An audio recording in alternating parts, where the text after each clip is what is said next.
Hi, I'm Paul Duchesne, and welcome to Mama Paul's video podcast. Today is Saturday, November the 11th, 2021. It's 2 days after Veterans Day, which, thank God, the former president is the former president. I think this guy insulted more veterans than and active duty members than any person in the history of this country. And as I was thinking about this the last few minutes, it reminded me of the little thing I put up about a week ago. There it is, "Our society is totally nuts," which was a quote from Dr. Fauci. And after listening to two of Rachel's shows this week where she recounted the past statements by Donald, a number of times about former veterans from World War I, about veterans from current veterans, people that had been deserving of the Purple Heart, various things like that. The fact that there are hundreds, if not thousands, of massive people running around with American flags, calling themselves patriots, following this character who's doing nothing but denigrating the country, the veterans, and everything we stand for. Let me put it up on a bigger screen just to accentuate it a tiny bit more. Our society is really totally nuts, and we seem to be in that situation day by day. What I wanted to do today was I wanted to talk about 3 or 4 things I had lined up here. I wanted to do a little correction to the neoliberalism riff that I was doing weeks ago. I wanted to do an update or a correction to the Mort Sahl riff I did about a week ago. I wanted to catch up on the Chevron story, which I have talked about twice, and I promised Stephen that I would follow up on. And then I was going to do, hopefully, maybe I'll get into a little bit of Parabola Magazine and some which is a spiritual magazine, and it's a really interesting one this month, more so than usual. And lastly, I was going to hopefully get into the little riff I did on microdosing and mindfulness. And I won't put it there. Let me just move you over here for a second. If you go to my website, greenagevideo.com, I have the article Microdosing and Mindfulness. There is still one little typo on it and one paragraph that's weak, and I will hopefully correct that this week. If you got a chance and you want to preliminarily check it out before I correct it all up, it's really good. It sort of stands on its own, and you could probably read so fast you won't notice the typo. Okay, let's go to the neoliberalism thing for a minute, because that's what's been on my mind for the longest time right now. When I finished up the wrap on neoliberalism, we were talking about Samuelson and Friedman, the Samuelson-Friedman book. And Samuelson is the Keynesian economist, and Friedman is the neoliberal economist. And part of the wrap I talk about is how the neoliberals are more into the, let's say, the statistical analysis of the economic situation. And it was with the neoliberalism that we wound up introducing a statistical analysis into economic theory into political economy, specifically in the early 1970s when I was at the New School doing half the program in political economy. I am not a political economist. I did half the program. It's very typical of me. I do half of this, a little of that. I do a lot of little things. I don't always finish things, just to be completely honest about that. So anyway, my take on it was that Samuelson was way less interested in the mathematical types analysis. Well, I was having a conversation with a more to the right, but a rational Republican. Let's call him a rational Republican. There are a few of them out there. A couple of them are. One of them may even be listening to the show right now. And rational Republicans, nowadays I respect rational Republicans more than ever. These are the people that are looking at what's going on and going, my God, this is not my party, you know. Well, anyway, this fella, as I was chatting with him about my theory about what was happening, he said, no, you're wrong. He said Samuelson was actually heavily into mathematical analysis, which he was. He absolutely was into the analysis. When Adam Smith wrote The Wealth of Nations, there's almost no formulas in the 2 volumes, 500 page each. There's not a formula in there. There's 1 or 2 charts, but there's no formulas in there. It's not like macroeconomics today. So I went out and I got the I wasn't able to get the actual text that I used to have, but I did get a review book text, which I've been looking through and reviewing. And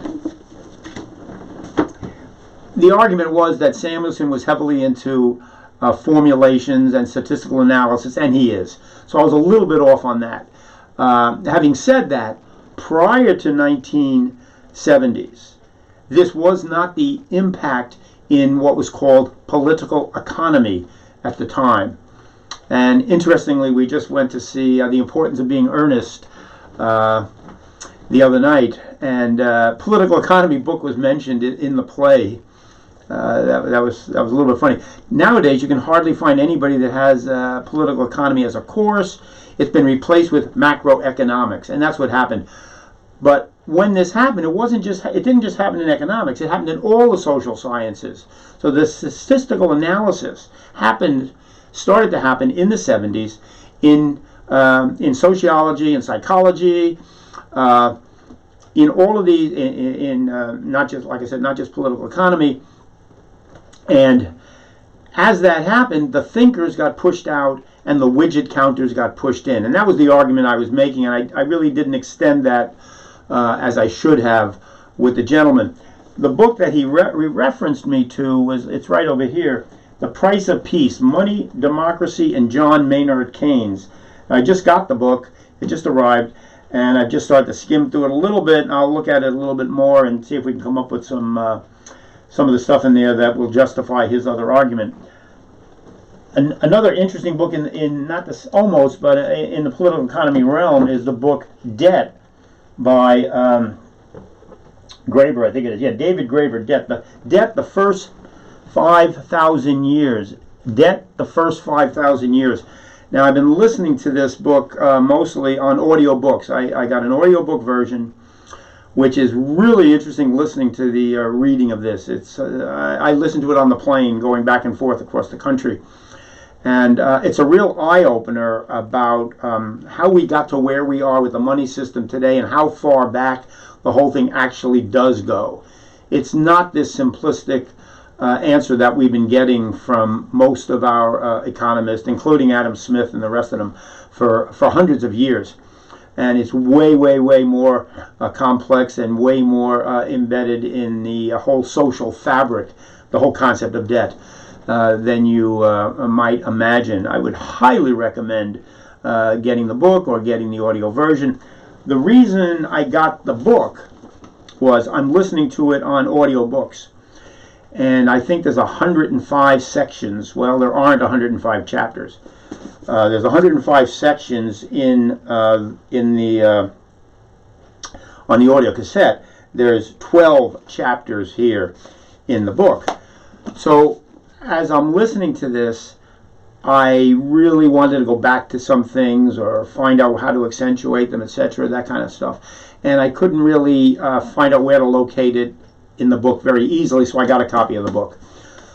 I don't always read books that I buy. Many times I buy books because I support the author, and when I do, I will always check out the cover, I will check out the back, I will read the insides of the book, and I will frequently skim through it. Many years ago, I did a little bit of speed reading, and it was something I deplored after doing it once with a novel. And the Kennedys, Jack Kennedy was notorious for speed reading 2 or 3 newspapers on his way to work in the morning, and Evelyn Wood, back in the 60s, became famous for teaching speed reading. And it's a system where you literally you train your eye to grok the entire line at a time, and then you go down as quickly as you can, pulling this stuff in. Well, the reason people write novels is because they know how to write. And when you speed read something, you're certainly not getting the literary enjoyment you would get out of normally reading a novel of any sort. But the book itself is fabulous, and if you're interested in economic, or if you're interested in debt, if you're interested in why we got where we are, the debt book is absolutely fabulous. The second economic aspect that I wanted to mention, which has had my head spinning for weeks, is as we've been talking about this infrastructure bill and then the Build Back Better bill, they keep throwing out these numbers of how much money is going to get given, and how are we going to pay for this? How are we going to pay for this? And how are we going to pay for $5 trillion if we give these things social services, and paying for people to stay home and bond with their kids, or paying money to workers to take a vacation or have a day off, or if they get sick, pay for them, or social services that support these social networks. Well, the whole thing is, how are we going to pay for this? And there's this equal, the sort of, if we give this money to these lower paid workers, we're going to need this much money to pay for that. Where are we going to get it from? Well, let's tax the rich. Good idea. Let's tax the rich. They're not paying even close to their fair share. Not even close to their fair share. When you look at if three really rich people can afford to duplicate the government's efforts to go off the planet into outer space, there's something way out of whack here. And interestingly, Shatner, who went into outer space, it was Tom Hanks that he originally asked. It's Bezos, right? Jeff Bezos? That he originally asked to go into outer space, and he wanted him to pay for it. I think he wanted a large number of millions of dollars. I don't know exactly. You can probably Google it and find out. And Hank said, "What are you, nuts?" I suspect that he paid Shatner to go because it couldn't have been a better advertisement in the world than having William Shatner go. And if you watched when Shatner came back to Earth, he was practically in tears over his experience of going up into space and seeing the blue that covered the fragility of the blue layer. And he was literally kept talking about it and talking about how it opened his mind up to these things.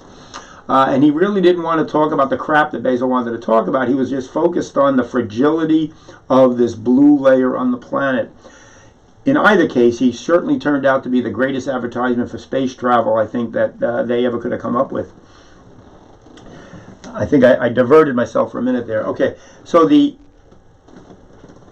friend of mine put a poster out a few years ago, and it was called Recycle Money. Recycle Money. Let me. I did make a copy of it. Let's throw it up on the big screen there. Recycle Money. I'll put it over me for a minute here, and I always thought that, I said, well, what's he mean, recycle money, recycle money? I don't know. Well, as I started looking at the infrastructure package, I started to realize there's a thing known as the multiplier effect. The multiplier effect. There's a formula. I'll bring it back over here, bring it down, multiplier effect. There's a formula. The multiplier equals 1 over 1 minus MPC. Don't even bother trying to think too much about this. It's not that important. But there's a thing called the multiplier effect. When the government cranks out money and, say, gives it to people, the poor people, the middle class people, the people that spend money, that's one situation. When you give it to the banks, that's another situation. The multiplier effect formula over here is based on MPC. And what MPC is the marginal propensity to consume. The marginal propensity to consume. If the government gives me $1,000, the chances of me putting it into a savings account, probably maybe 20% might go into the savings account, 80% is going to go to pay old bills, buy new things. I'm going to spend quite a bit of the money. The less money you have, and you're getting money from an outside source, the more of it you're going to spend. Okay? The more money you have, the less you need to spend money, and the more you're going to put into savings or bonds or stocks or that type of thing. So the multiplier effect is higher when the marginal propensity to consume is high. So when you give money to poor people, they spend more of it and they create more money. When you give money to rich people who put it in the bank, you create less. You don't create less money. You have the money you created, but you don't create a lot more money. You don't multiply it very many times.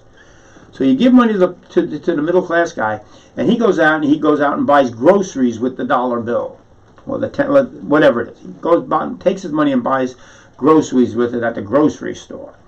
The grocery store gets this money, and they distribute it among their workers, who then go to another store and buy it, or they give it to their supplier, or they spend it on their rent, or they spend it on fixing their car, or they spend it on some other consumer goods they may need. They spend the money. The more they spend the money, the more they multiply the effect of the original investment of money. The more they spend, the more they create. If you give $3.5 trillion to the people in this country who need it, like the teachers who in most cases, well, not most, depends on where you're living, but San Francisco Bay Area, New York, places like this, when the teachers can't afford to live in the neighborhoods they are, when they get more money, it goes back into the economy, and they multiply the effects of it. And I'm sitting here saying, how come I haven't heard, I don't think I've heard Krugman write about it, we'll go through the list, I don't think I've read this in the paper, I haven't heard it, I have nobody talking about this. This is a major factor in economics. Why aren't people up there with a board, a board like this, putting charts up and talking about this kind of thing? It's beyond recycling money. It's beyond recycling money. But that's sort of, in a sense, it sort of fits into the lingo a little bit. But it's definitely, it's recycling. It's recycling from here to there to there. It keeps recycling. I don't know why this isn't discussed by the people who really know what they're talking about. I had this brief discussion in a parking lot last night with a friend of mine who does know a little, and he knew about the multiplier effect, and he was totally on the same page with me. But I kept saying, how come nobody's talking about it? Like, who knows? Who knows? Who knows? Okay. Whew, got that one off my chest. Mort Sahl. If you recall, we did a thing about Mort Sahl's obituary a week ago. Mort Sahl was my hero, and he was a real political junkie, and he became more vanilla after didn't become more vanilla. It was the Kennedy assassination. He could not believe that the Warren Commission report was anything close to the truth. Garrison had him on his Garrison commission, the DA down in New Orleans. And anyway, Mort Sahl was part of that. He absolutely did not believe the Warren Commission. And after that, he started reading the Warren Commission. And as a result of that, he was just focused on it, obsessed with it. So he's no longer on Johnny Carson's show. He's no longer getting booked at the big theaters. And the 80s and 90s, he winds up getting small shots in the colleges. And he winds up in Mill Valley here in a small comedy club. And there he performs every week. And I saw him, like I think I repeated then, back in about 15 years ago. And I felt as if he had gotten very vanilla and wasn't as pointed as he previously had been. A friend of mine, I seem to have a, between where I work and where I hang out around town, I sort of know a lot of people that touch a lot of different kinds of things. And this was one of Mort Sahl's, a protege of Mort Sahl who spent the last days with him. And he was annoyed about my riff on Mort Sahl becoming more vanilla. he was on a radio show being interviewed last week. I taped the whole show, listened to it, and I was expecting him to give me the answer that he was telling me that Mort Sahl knew who killed Kennedy. Well, I was expecting to hear the answer on the show. I didn't. What I got was another vanilla explanation, and the vanilla explanation was more like Mort Sahl thought that a bunch of people did it. I have the exact quote on another. I'll have to rewrite that exact quote. But basically, it boiled down to was a bunch of people did it, and it didn't. The answer did not implicate the CIA or other government agencies. And to tell you the truth, I don't know how you could possibly not implicate the CIA and other government agencies in the death of John Kennedy. So I felt like it was another vanilla answer. So I'm doing a little follow-up there. The third one is going to be and this is just an absolute doozy. Son of a gun. I thought I took a picture of it, but I guess I didn't. Okay, here it is. This is the. Oops, am I up? Okay, it's down there. It's down there. The title is the lawyer who stood up to Chevron a hero or an outlaw? Is the lawyer who stood up to Chevron a hero or an outlaw? Well, Steve Donziger. Steve Donziger is the lawyer. And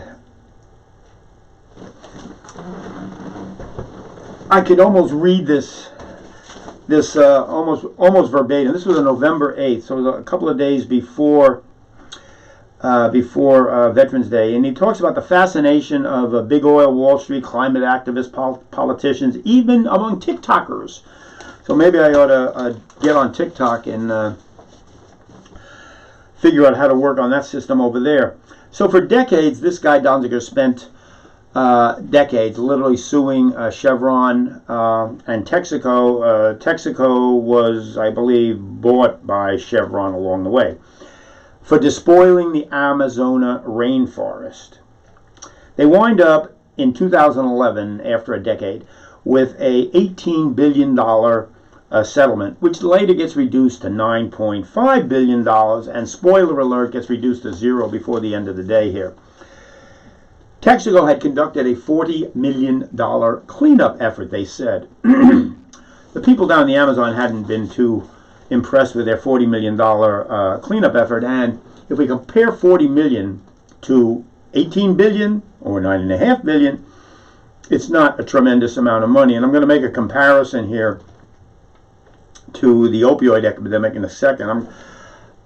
This has gone on longer than I expected, but along the way, they wind up getting documentation footage because they were making a movie. A movie was getting made about Donziger and his efforts. They wind up getting some of the backdoor footage to this. And in it, they have Donziger, who is in jail right now, making a statement. We have concluded that we need to do more politically to control the court, to pressure the court. We believe they make decisions based on who they fear the most, not based on what law should dictate. Well, this turned into the hammer which buried Donziger. The fact that he says, we've concluded that we need to do more politically to control the court. They make decisions based on who they fear the most, not based on what laws dictate. Well, along the way, one of the judges hired a private firm to go after him for doing it this way. Now, we do more to politically control the court, decisions based on fear. The fact that Trump and his whole coterie of people have conducted what any rational person would consider treason. They all ought to be in jail right now. They're not. They're not. Why? The courts are political. There's a tremendous amount of politicalization going on in the court, which is why the biggest thing Trump did was pack the courts. We look at the Supreme Court right now. Roe versus Wade is like this close to being overturned. It will more than likely in the next year be overturned. It's not a big leap to come to this conclusion. If he had played by the rules of the game, everything would have been all right. The Ecuadorian judgment going into effect was rational. The company's push to prevent the Ecuadorian judgment from going into effect was rational. The court trying to stop the judgment was rational because of the tactic he used to beat them in the court, which personally I think is totally rational. So it's not what they did that was wrong. It's the tactic that the lawyer took to beat them. Well, for 10 years they were in court with this guy. There were over 200 lawyers on their side and one on his side. How the New York Times can even come up with... The article is semi-ish, wishy-washy, not completely against him. But some of the stuff I'm reading in here, they even make a reference to the fact that in this polarized age of black and white, saint or sinner, hero or villain, I mean, this is where we're at today. Democrat and Republican. You're either for me or against me. Well, that's not true. There's a lot of people I disagree with a lot of things, but I'm not against them and everything that comes out of them.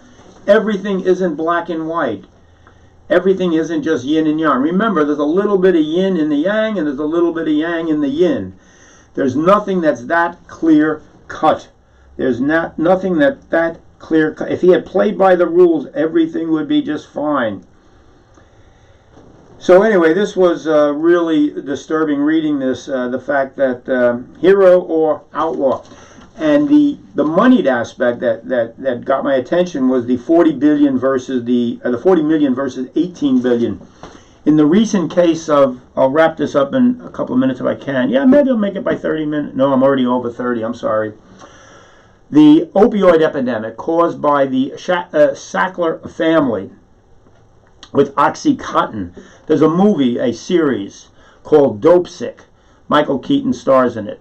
The producer of the show was on NPR the other morning talking about the $14 billion settlement that was made against the Sackler family. Well, the $14 billion settlement isn't being made. $14 billion. These people have made a ton of money. The $14 billion settlement, it paid over 10 years. Over the 10-year period, okay, so that means they're paying $1.4 billion a year, which means they're holding on to $13 billion. Well, the interest that they're making on the money that they're holding on to is not only going to pay the fine, it's going to make them money. At the end of the 10 years, they're going to dribble out some of the interest they have on the money that they should be fined for. Is this political? Are you kidding me? This is like un-effing believable. And this guy takes a tactic against them to get political, and they're dragging him through the courts for another 10 years. They keep him under house arrest. He's lost his license, his law license, and he is currently in a minimum security prison in Connecticut.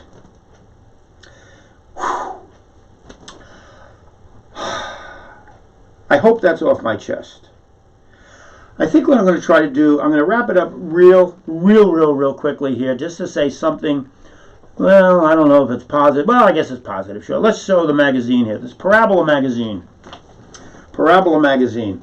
I get this magazine regularly. It's the search for meaning. The search for meaning. Parabola Magazine. The search for meaning. And the high point of Parabola Magazine, this whole issue is based on the Golden Rule. The Golden Rule. And there's a tiny little, they have little aphorisms from all the religions around the planet here. Christianity, Confucianism, Hinduism, Buddhism, African, Baha'i, Judaism, Native American, blah, blah, blah. The opening one is a folk rhyme. There are creeds and rules to guide us and help us in life's school, but the finest creed for every need is the good old golden rule. The good old golden rule. I really like that. It felt good. It felt positive. For a world that's upside down, this was a remarkable little statement. The magazine itself, most of the stuff is about the golden rule. There's one article in here, All That Glitters Is Not Gold, and it's about the hidden truth of the fashion industry.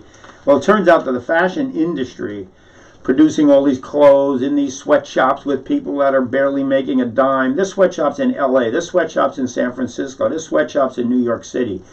There's people that are illegally trucked into the country, thrown into these places. They're virtual slaves. That's one aspect of it. I don't even think they're talking about that in the article here. The amount of clothes that wind up in dumps at the end of the year, phenomenal. But here's the kicker. The price of the fashion industry, textile production, the production is one of the most polluting industries. Who ever thought of that one? It's one of the most polluting industries, producing 1.2 billion tons of CO2 per year. Parabola Magazine, All That Glitters Is Not Gold. Another interesting story. This is a really, I haven't read the whole story, I've read part of the story. This is a story about Bubba Free John. Franklin Jones was his original name. He died in 2008. I've known quite a few people who are Doffrey John devotees.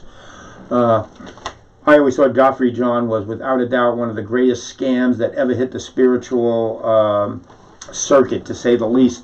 One of the things he was able to do, like a parabola, you got a group of people sitting in front of you, and some people are able to sort of throw the energy back. Well, he developed the technique to throw that energy back, and literally, like a parabola, will focus that energy. And he was able to get this group's energy and boom, throw it right back at them and create quite an impressive vision of himself while he was up there on his little cushion, the freak. And the last line was this. Ken Wilber is another spiritual teacher who has been he still pops up in a lot of these magazines, and he's on the circuit. And I've read this guy over the years, and the thing that strikes me, he's like the biggest egomaniac I've ever read in my life. This guy thinks he is the smartest, coolest, best thing since ever. Ken Wilber. Well, it turns out, surprise, surprise, he influenced a number of prominent intellectuals, most notably Ken Wilber. So that's my sarcasm note for the day. The one story in here that I really liked was a dialogue between a journalist and a monk, friendship. And in it, Thomas Merton is highlighted. And Thomas Merton is one of my heroes. Thomas Merton and Teilhard de Chardin were two giants in the Catholic Church who were shunned in the Catholic Church. Ultimately, Teilhard de Chardin totally, they attempted to discredit him, and after years of brilliant spiritual insights and analysis, and if you want to read some interesting stuff, there's a half a dozen books by Teilhard de Chardin that are absolutely mind-blowing. The phenomenology of man, I think, is the big one of his. And Thomas Merton, he's the guy that wrote Seven Storey Mountain. We read it back when we were in Catholic school back in the 50s. He was a convert from Protestant faith, converted to Catholicism, becomes a Trappist monk. And for years he was considered the the person to go to for any spiritual question within the church. Along the way, he started to look at the Eastern religions and realized, oh, there's something over there with those Eastern religions. He got very friendly with all the Eastern teachers, especially the Zen, a lot of the Zen people and the people, the Buddhists, and even in India. And he wanted to go on a world tour and visit these people, and the church totally didn't want him to go. And the Opus Dei group was just starting to come up. He left on his own. He went on the tour. He winds up in a freak accident in India. I believe he was electrocuted. They said it was a freak accident. I suspect he was murdered or executed by Opus Dei, and I'm not the only one who feels that happened. Thomas Merton, major poet who explored all the different religions, and if you pick up a copy of Parabola Magazine, there's a page in there that has about 9 books by Merton on all the different spiritual magazines. 34 minutes. I'm pushing 40. Wow, it's the longest show I've ever done. I'm going to end on a really lighter note.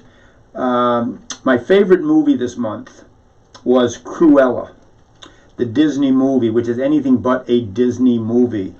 I watched it with my son, and I finished it, and I said, oh, that's an interesting movie.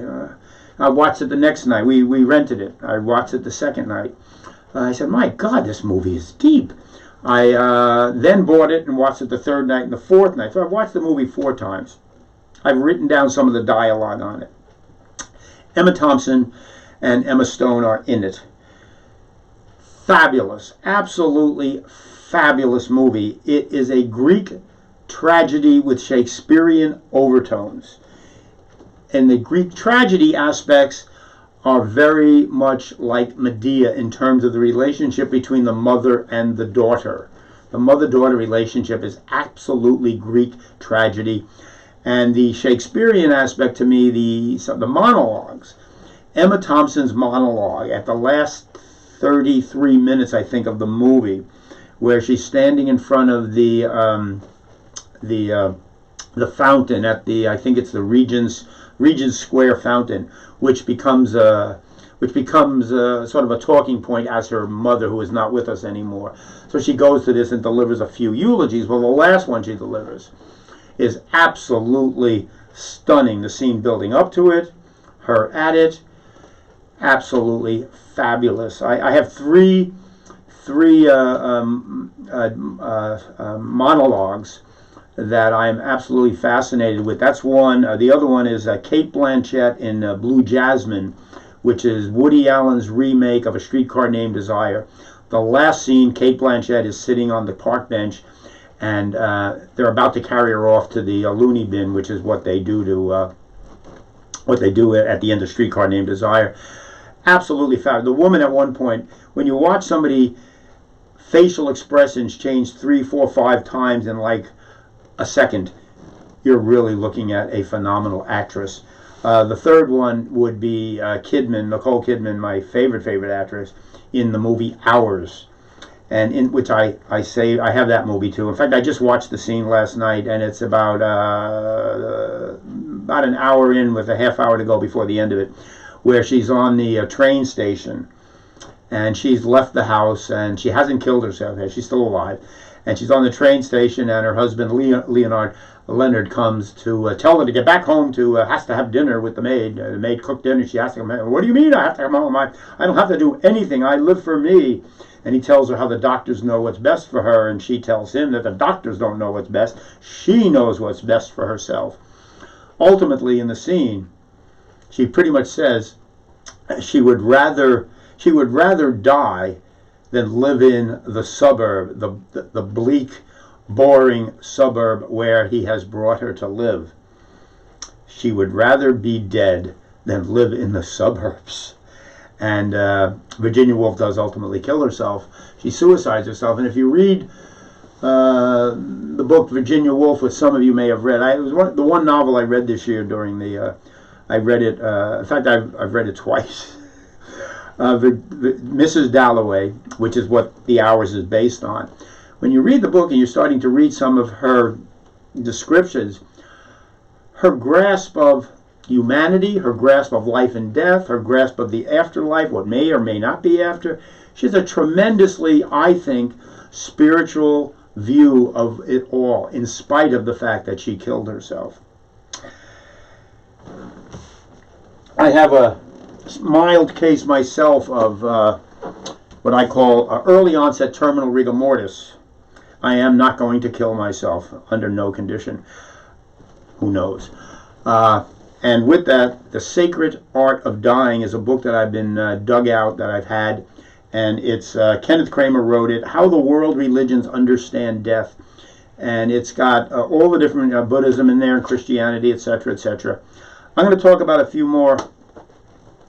I'm ultimately going to do a whole show on the Buddhist concepts of heaven, hell, earth, that microcosm and the macrocosm, which would be enlightenment, and how I feel all the religions fit in to the Buddhist cosmology. It might be a little radical. It might be a little heretical. I will do it coming up one of these days. Hopefully, the flooding is going to, we got 10 days of dry weather in Northern California. Hopefully, I won't have to be involved with my wet vac and craziness, and I'll be able to put some more time into doing some more shows. And I haven't done a food show in a while either. It takes a bigger effort than this. Half the equipment goes upstairs. I have to rearrange some of the kitchen. So some of these things are bigger deals than they look like when you're watching television or watching whatever you're watching. The other aspect of this that, for me, it's been a learning experience talking to the camera. In the beginning, I found it impossible. But what's relevant is I have to talk to the camera. It's not like talking to a person. I'm a waiter in a restaurant. Now, I can go up to a table and have a 30-second conversation and figure out what they are going to have an interest in that I have got to say to them, or how I can follow up something they've said. When you're talking to a camera, none of that is possible, which is why Colbert, if you may have noticed, the whole year that he was, over a year that he was doing the show from home with no audience, he was absolutely pitiful. I stopped watching it after about 2 weeks. He could not relate to the camera. As soon as he got back on the stage and he can do all of his antics and walk in and out of the camera and make his faces and everything like this, well, he's marvelous again. Some people can do it, some people can't. John Oliver, straight on with the camera, he's spot on. Colbert doesn't stand a chance. Okay, that's it for tonight. Peace, patience, persistence, and hopefully we'll see you next week. Thanks for joining, and I hope I didn't bore you to death at 41 minutes.